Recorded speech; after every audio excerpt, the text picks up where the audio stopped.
سلام دوستان، خوش اومدید به کانال خودتون. امروز با هم دیگه میخوایم این دمپایی رو ببافیم. اینا مردونه است، سایزش هم سایز 42. من یه لنگش رو بافتم، لنگه بعدش رو میخوام با شما ببافم. البته من جفت همین دمپایی ها رو منتها تک رنگش و سادهش رو بافت سادهش رو 1 ماه پیش بافته بودم، گذاشتم تو کانالم. اما این حالت بافت سنبله زدم روش و دو رنگه. من برای اینکه این زیره هام حالت گودیسیات بود و مخصوص دمپایی نبود دیگه خریدم، نشدم عوض کنم. اما شما خواستید حتما دمپایی بافید، مخصوص زیره مخصوص دمپایی تهیه کنید. ببینید اومدم اندازه توی زیرم قالب زدم با یه تیکه روزنامه حالا برگاشاری چیزی و بعد اومدم فوم بریدم. 2 تیکه فوم میخوام بذارم و یه تیکه هم حالت تکستون از این کیفای بل استفاده داشته باشید، تو خونه میشه. ببرید و با پانچ 1 سانت به 1 سانت اینو حفره ایجاد کنید و بعد میخوایم دورگیری کنیم. پس من اومدم این کار رو انجام دادم و حالا میخوام با خود همون نخ مکرومه یک تک سوزنه بافتم دمپایی رو. بسیار خوب. الان بس میخوام من اینا رو با مکرومه تک سوزنم دورگیری کنم و ببینید این کاغذ رو ور میدارم، دور تا دور زیرمم 1 سانت به 1 سانت اومدم حفره ایجاد کردم با پانچ و میخوام خود دمپاییرم خود زیرمم دورگیری کنم با پایه های کوتاه. پس اول میام این فوم با تکستونی که بریدم برای توی دمپاییم، ببینید اینو میذارم، با این اصلا کار ندارم. خب اما این تکستون با این یه تیکه فومی که بریدم و میام 1 سانت به 1 سانت همینجوری که گفتم با پانچ حفره ایجاد کردم. حالا میام نخ مکروممو از اینجا وصل میکنم و شروع میکنم به پایه کوتاه بافتن. روی هر کدوم از حفره‌هایی که ایجاد کردم 2 تا پایه کوتاه میبافم. دور تا دور بافتم همین کار انجام میدم. پس روی همه حفره‌هایی که ایجاد کردم میام 2 تا با مکرومه تک سوزنه پایه میبافم.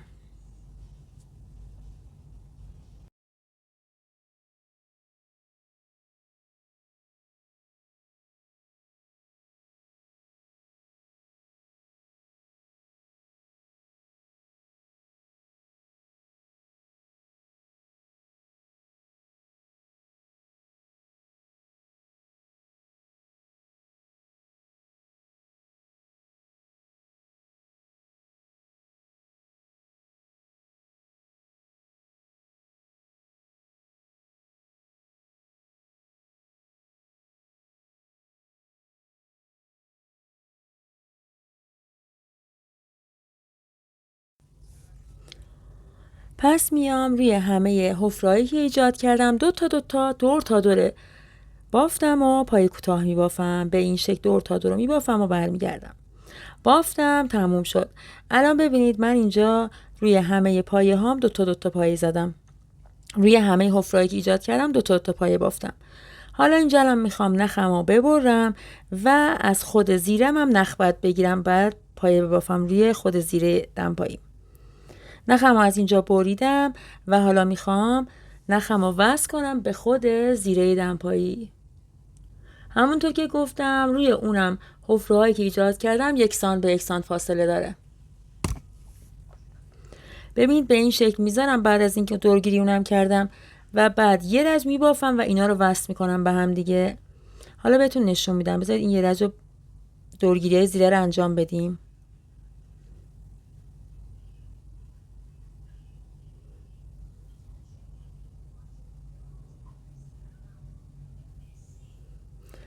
ببینید من میام از اونجایی شروع میکنم که بافتم و میخوام بافت روی دمپایی رو از اونجا میخوام زنجیرهای اولش رو بزنم که دیگه نخم و نبردم و تیکه نشه بافتم. ببینید میام اندازه میزنم به این شکل که از کجا شروع کنم برای دورگیری زیره دمپایی.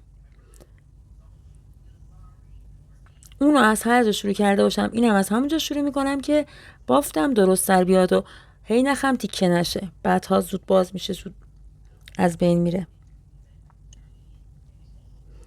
نخمو میام از اینجا وصل میکنم، دور تا دور زیرمو میخوام رو هر کدوم از این پایه ها، هر کدوم از این حفرهایی که ایجاد کردم 2 تا پایه کوتاه ببافم.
خب ببینید الان بافتم و برگشتم، دور تا دور زیرمم پای کوتاه زدم، هم دورگیری کفی کارم رو انجام دادم و هم زیره خود دمپایی رو دورگیری کردم با پای کوتاه.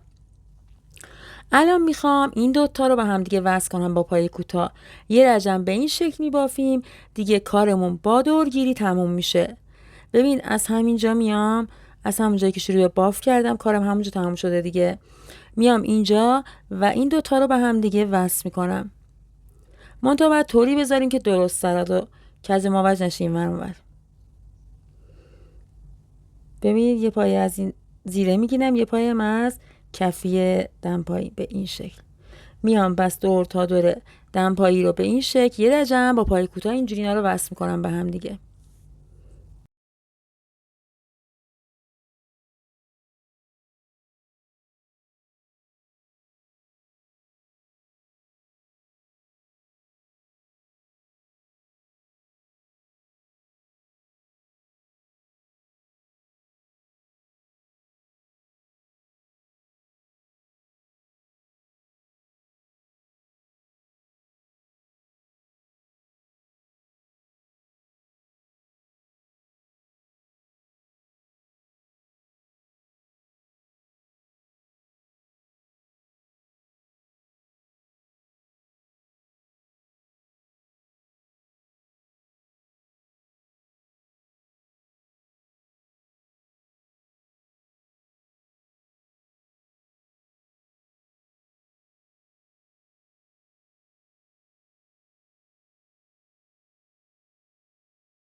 بافتم و الان ببینید دور تا دور زیرم اومدم، این دوتا رو به هم دیگه وصل کردم و یه رجم به این شکل بافتم.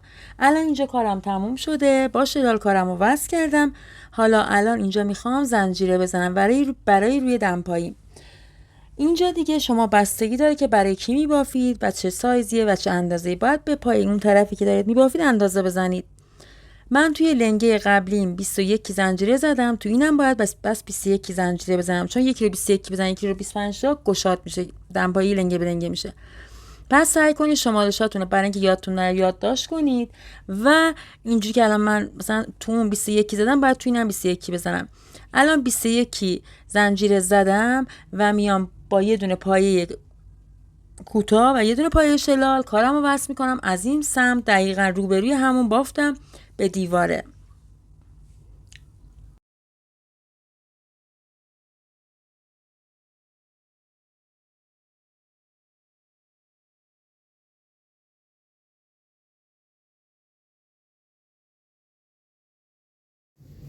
بعد از اینکه وصل کردم کارم رو برمیگردونم. اول این پایه رها و از پایه دوم میرم و پایه کوتاه میبافم.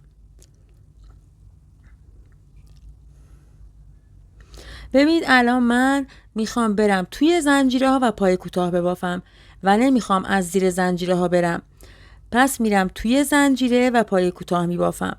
الان من باید رج قبلی 21 زنجیره زدم، یه دونم اونجا اول بافتم افزایش داشتم، این رج باید 22 تا پایه کوتاه ببافم.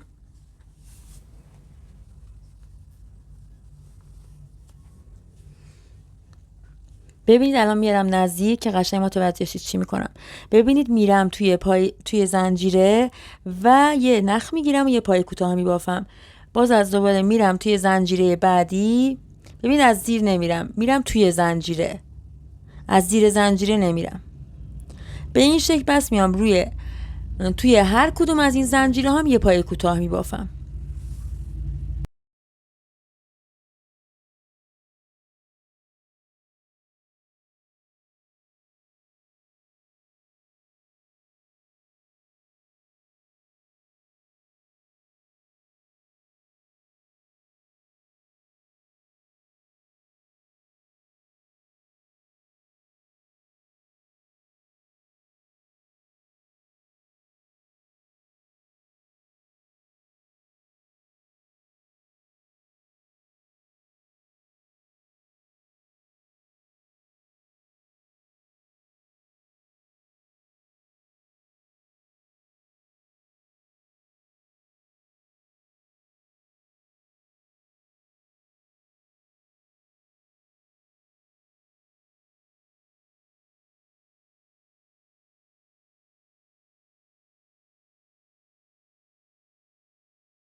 خب ببین الان پایه هامو بافتم و رسیدم به انتهای رجم.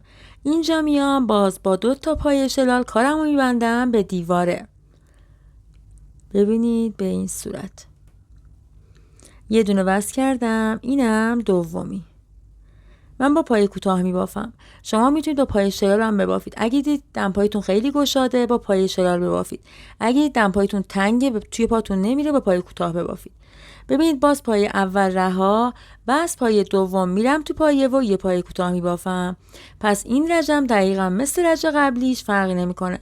پایه کوتاه میبافیم تا انتهای رج.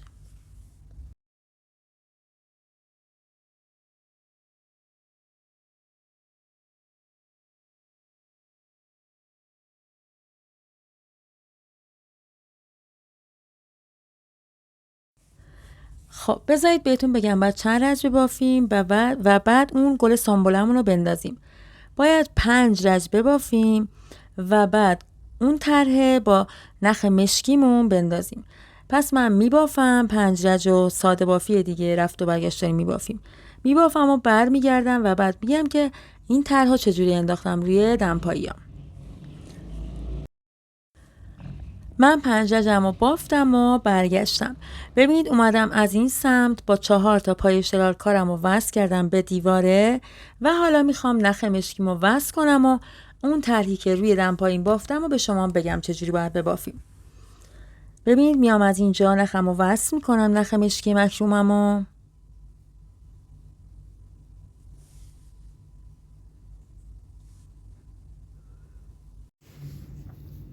اینجا نخ مشکیمو وصل کردم، با یه گره کارمو محکم میکنم با یه زنجیره و حالا پایه اول و پایه کوتاه ساده میبافم از اون بالا، اما پایه کوتاه دومی رو 2 رج میام پایینتر و یه پایه کوتاه کشیده میبافم که به این باف میگم بافت سنبله. ببینید به این شکل. باز پایه بعدی میشه پایه کوتاه ساده بعد از بالا ببافم و پایه کوتاه بعدی میشه پایه کوتاه کشیده باید بیام 2 رج پایین تر. پس این رج رو به این شکل میبافیم.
بافتم و الان رسیدم به انتهای رجم. ببین اینجا الان میام، ببین یه پای کوتاه بافتم الان و میام با پای شلال 2 تا پای شلال کارمو میبندم به دیواره. 2 تا پای شلال که بافتم به دیواره وصل کردم، حالا میام چی میکنم؟ 3 تا میبندم. آره 3 تا بستم اینجا و حالا میام کارمو برمیگردونم و روی همه پایه هام پای کوتاه ساده میبافم تا انتهای رج.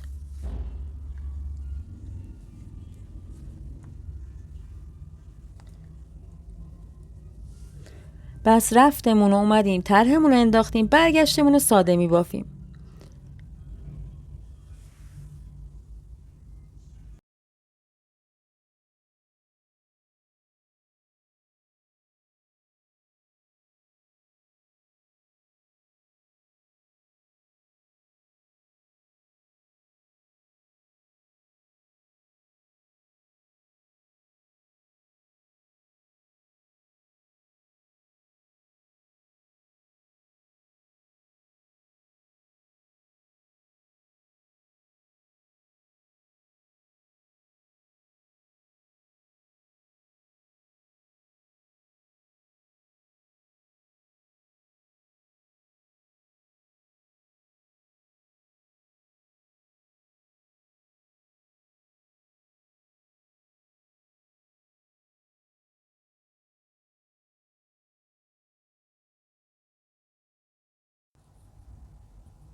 خب رسیدم به انتهای کارم. اینجا الان با 2 تا پای کوتاه من بستم کارم به دیواره. حالا اینجا الان کارم تمام شده با این نخ مشکیم فعلا. الان میخوام اینجا یه دونه، ببینید گره میزنم یه دونه به این شکل. ببین این نخ از توی این حلقه رد میکنم، میشه یه گره.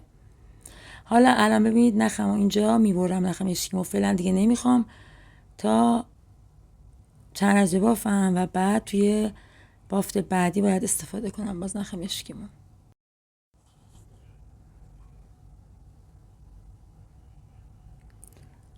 بعد از اینکه نخمو بریدم، نخ مشکیمو، میام همونجوری که دیدید من با 4 تا پای شلال رج قبلی بسته بودم بافتم و دیگه با نخ توسیم. حالا الان میام اینجا اولین پای رها و از دومین پای میرم تو پای کوتاه میبافم. الان من باید رفت و برگشت باز بافم، منتها باید 4 رج ببافم. دیگه نمیخوام طرح بندازم، فقط میخوام پای کوتاه ببافم دیگه، ساده. بافت سنباله رو دیگه نمیزنم.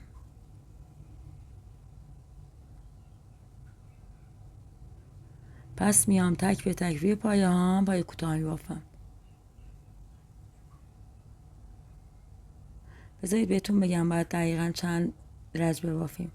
من الان اینجا 4 رج دیگه بافتم و بعد میخوام طرح بعدی بافتم و بزنم. بس میبافم 4 رج برمیگردم.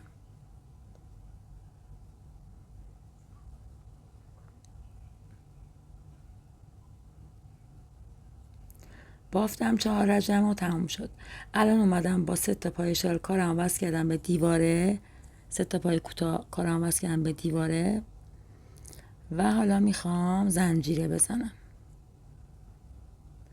1 2 3 4 5 6 7 و 8 تا زنجیره میزنم. ببینید از اینجا میخوام وصل کنم زنجیره هامو. از این پایین میشمارم و تو نهمین پایه میرم و زنجیره هامو وصل میکنم. این اولین زنجیره، اولین پای کوتاهم، اینم دومین پای کوتاهم و باز از دوباره میام زنجیره میزنم.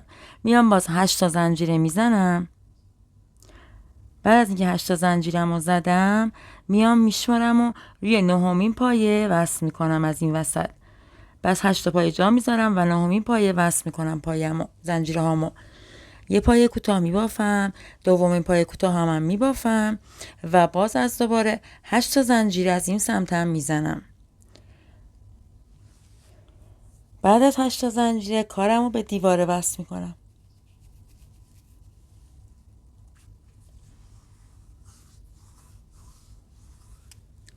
از اینجا میام به دیواره وصل میکنم کارمو با پایه کوتاه.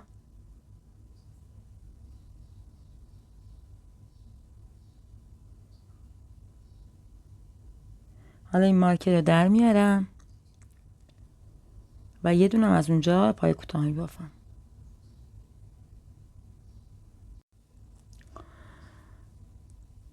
حالا کارمو برمیگردونم پای اول رها و از پای دوم میرم تو پایه و پای کوتاه میبافم. پس روی همه زنجیره ها توی همه زنجیره ها میریم و تو این رج پای کوتاه میبافیم.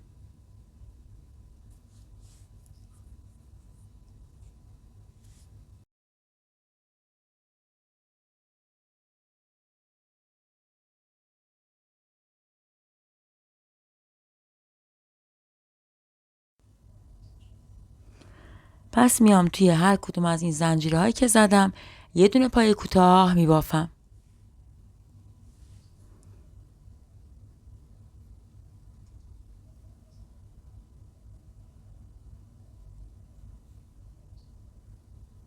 به این شکل میرم توی زنجیره و یه پای کوتاه میبافم.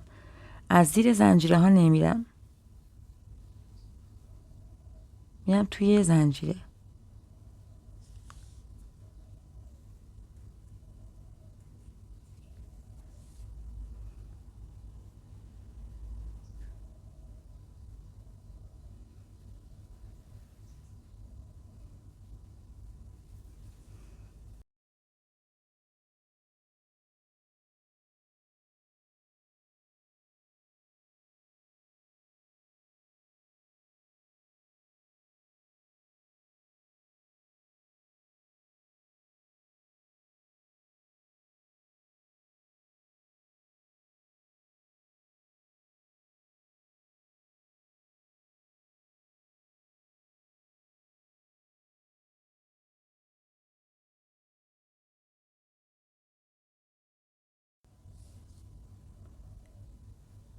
این سمت زنجیره هم دقیقا مثل همون سمت میام توی زنجیره ها میرم و توی هر کدوم از این زنجیره هم یه پای کوتاه میبافم و بعد میرسم به دیواره.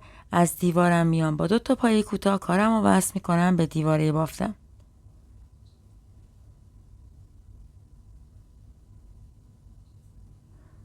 اینجا با 2 تا پای کوتاه کارم رو وصل میکنم به دیواره. بسیار خوب. حالا الان کارم رو برمیگردونم پای اول رها و از پای دوم شروع به بافت میکنم. حالا بذارید براتون بشمارم که باید چند تا رج ببافیم تا به اون بافت مشکیمون برسیم. الان من باید 3 رج ببافم. من 2 رج بافتم، یه رج یاد ببافم تا باز نخ مشکیمو وصل کنم. پس میبافم تا اونجا و برمیگردم باز با هم ادامه میدیم.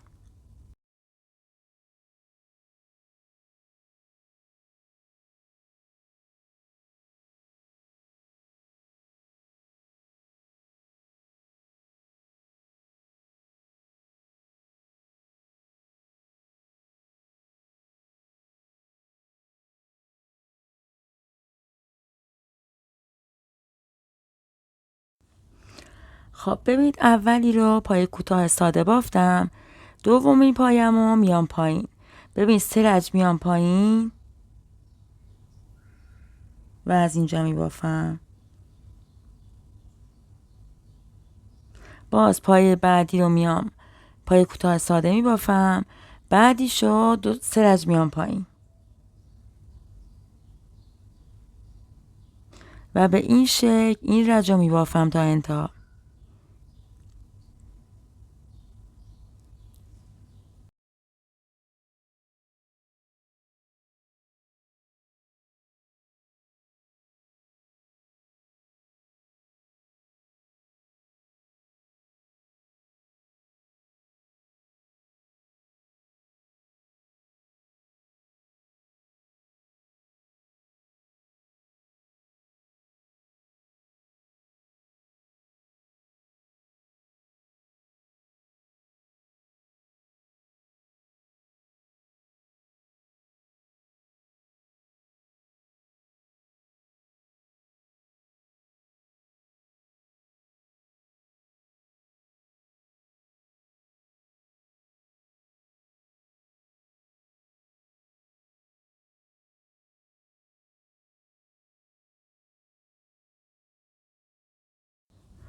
الان بافتم و باز رسیدم به انتهای رج.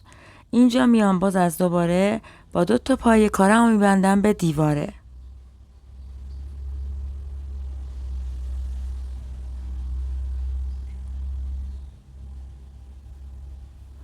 ببین الان رسیدم به دیواره بافتم، میام اینجا کارم رو با 2 تا شلال میبندم به دیواره.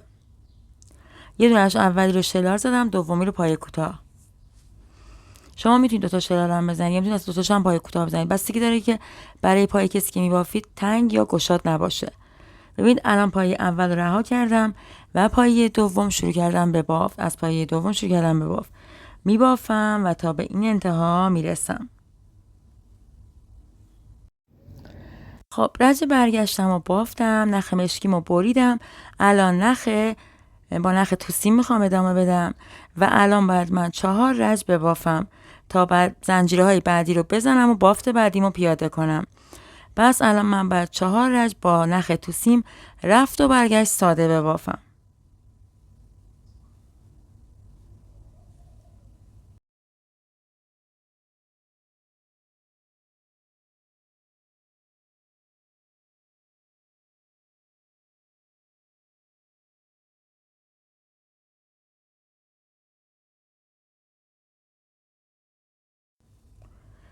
همونطور که گفتم من بافتم. ببین 4 رج ساده بافتم و بعد اومدم با 2 تا شلال کارم رو به دیوار وصل کردم، 10 تا زنجیره زدم، 2 تا اینجا پای کوتاه زدم و ما بینش هم 8 تا زنجیره زدم و اومدم از این سمتم 2 تا پای کوتاه هم رو بافتم. حالا میخوام زنجیره های 10 تا زنجیره دومم رو بزنم. از این سمت میام 10 تا زنجیره میزنم و کارم رو با 2 تا پای وصل میکنم به دیواره. بعد از اینکه 10 تا زنجیرم رو زدم میام با یه دونه فاصله، ببین یه دونه پای اینجا رها میکنم از این مابین و با 2 تا پای شلال کارم میبندم به دیواره با یه دونه فاصله. بسیار خوب، الان بستم بافتم و به دیواره و حالا کارم رو برمیگردونم و دقیقاً کارهایی که تو رجای قبلی کرده بودم، تو بافتای این 2 تا بافت کرده بودم، تو این بافتم هم همین کار انجام میدم. میام دونه بدونه روی توی زنجیره ها میرم پای کوتاه میبافم، یعنی 3 رج من پای کوتاه میبافم و بعد نخ مشکیمو وصل میکنم و بعد از اونم 4 رج با نخ توسی میبافم و کارم تموم میشه. پس میبافم و کار نهایی رو بهتون نشون میدم. بافتیم، کار نهاییمون شد این. امیدوارم که شما هم خوشتون بیاد از این کار رو برای خودتون و دوستانتون ببافید. اگه این آموزش ما رو دوست داشتید حتما ویدیومون رو لایک کنید و کامنت بذارید و عضو کانالمون بشید که آموزش‌های بعدیمون رو از دست ندید. تا یه آموزش دیگه و یه دمپایی یا یه کیف کفش دیگه، شما رو به خدای بزرگ میسپارم. خدا یار و نگهدارتون.